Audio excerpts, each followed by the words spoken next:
Aujourd'hui, j'aimerais commencer en témoignant de la certitude totale que j'ai au fond de mon cœur que Dieu entend nos prières et y répond de manière individualisée. Dans un monde qui traverse des périodes d'incertitude, de souffrance, de déception et de déchirement, nous pourrions être enclins à nous fier davantage à nos capacités et préférences personnelles et aux connaissances et garanties qui viennent du monde. Cela pourrait nous amener à reléguer à l'arrière-plan la source réelle de secours et de soutien qui peut contrer les difficultés de cette vie dans la condition mortelle.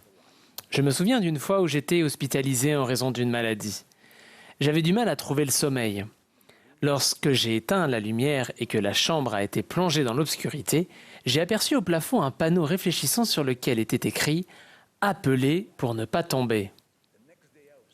À ma surprise, le jour suivant, j'ai remarqué que le même message était affiché à plusieurs endroits de la pièce. Pourquoi ce message était-il si important ? Lorsque j'ai posé la question à l'infirmière, elle m'a répondu « C'est pour éviter qu'un choc accidentel ne vienne aggraver la douleur que vous avez déjà ».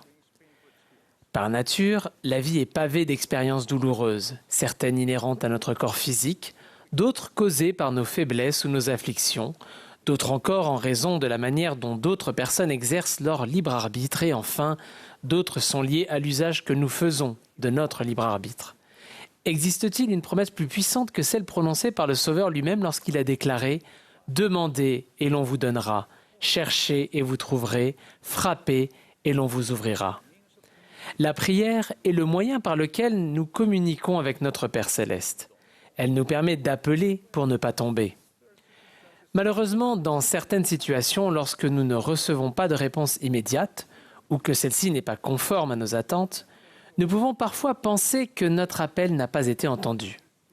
Cela engendre à l'occasion de l'anxiété, de la tristesse et de la déception.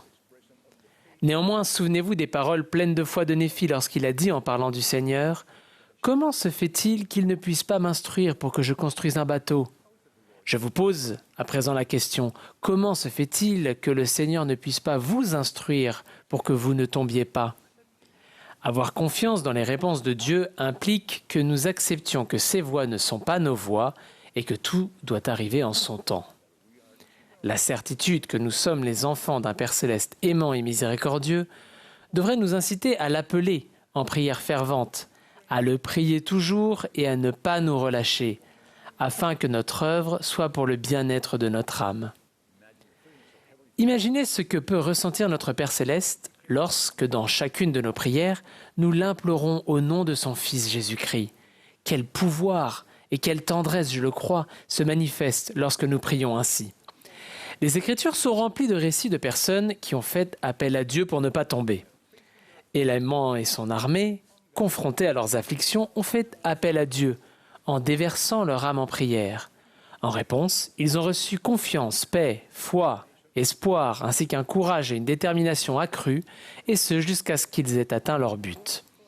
Réfléchissez à la manière dont Moïse aurait appelé et imploré Dieu lorsqu'il s'est retrouvé entre la mer Rouge et les Égyptiens qui arrivaient pour tomber sur eux, ou bien à Abraham lorsqu'il a obéi au commandement de sacrifier son fils Isaac. Je suis certain que chacun d'entre vous a vécu et vivra des expériences où appeler à l'aide sera la solution pour ne pas tomber.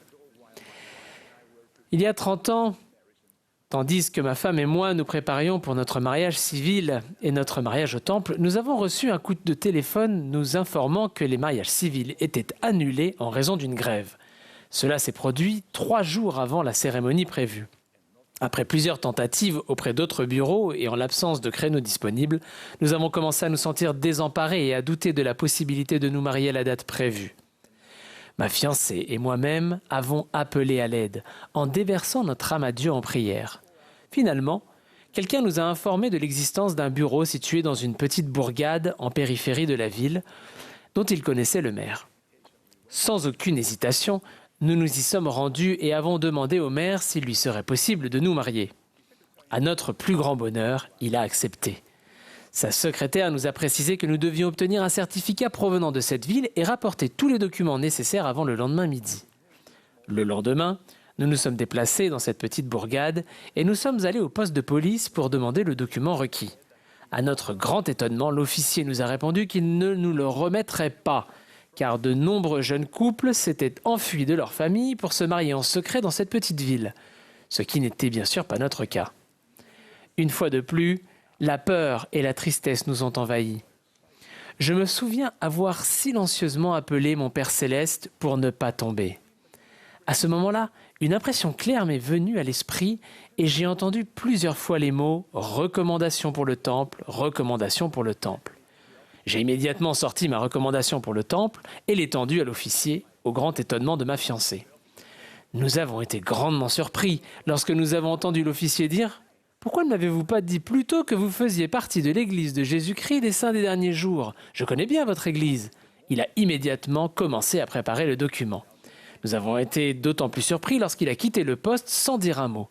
50 minutes plus tard, il n'était toujours pas de retour.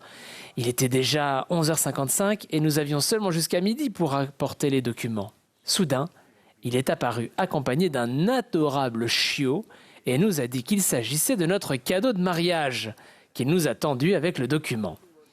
En hâte, nous nous sommes rendus au bureau du maire, munis de notre document et de notre nouveau chien. Nous avons alors remarqué un véhicule de fonction qui s'approchait de nous. Je me suis interposé devant lui. Le véhicule s'est arrêté et nous avons aperçu la secrétaire à l'intérieur. En nous voyant, elle a dit « Je suis désolée, je vous avais dit midi, j'ai une autre obligation. » Humblement et en silence, j'ai appelé mon Père Céleste de tout mon cœur et lui ai demandé une fois encore, de m'aider à ne pas tomber. Tout à coup, le miracle s'est produit. La secrétaire nous a dit « Quel beau chien vous avez là! Où pourrais-je en trouver un comme celui-ci pour mon fils ?» Ce à quoi nous avons promptement répondu « Il est pour vous !» La secrétaire nous a alors regardés avec stupéfaction et a dit « Bon, retournons au bureau pour effectuer les arrangements nécessaires. » 2 jours plus tard, à la date prévue, Carole et moi nous sommes mariés civilement. Puis nous avons été scellés dans le temple de Lima au Pérou. Bien entendu, il ne faut pas oublier qu'appeler est une question de foi et d'action.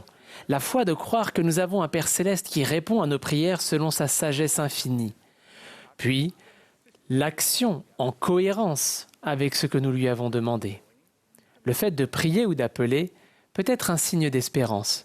Mais le fait d'agir suite à notre prière est le signe que notre foi est réelle, une foi mise à l'épreuve dans les moments de souffrance, de peur ou de déception.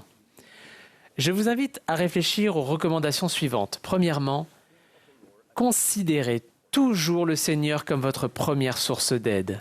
Deuxièmement, appelez pour ne pas tomber. Tournez-vous vers Dieu en prière sincère. Troisièmement, après avoir prié, faites tout ce qui est en votre pouvoir pour obtenir les bénédictions que vous avez demandées. Quatrièmement, faites preuve d'humilité pour accepter qu'il répondra en son temps et à sa manière. Et cinquièmement, n'abandonnez pas. Allez de l'avant sur le chemin des alliances tandis que vous attendez une réponse. Il est possible qu'en ce moment même, quelqu'un parmi vous, en raison de sa situation, se sente sur le point de tomber et désire appeler, tout comme Joseph Smith, lorsqu'il s'est écrié « Ô Dieu, où es-tu? Combien de temps retiendras-tu ta main ?» Si vous êtes dans cette situation, priez avec élan spirituel comme l'a enseigné le président Nelson, car notre Père Céleste entend toujours vos prières. Souvenez-vous de ce cantique. Dès le matin dans ta chambre, frère, as-tu prié? Invoquez le Dieu de grâce, pour si le danger menace, être protégé. La prière est comme un phare, transformant la nuit en jour. Si la vie te désempare, viens à Dieu toujours. Par la prière, nous ressentirons l'étreinte de notre Père Céleste, qui a envoyé son Fils unique pour soulager nos fardeaux. Car si nous faisons appel à Dieu, je témoigne que nous ne tomberons pas. Au nom de Jésus-Christ, Amen.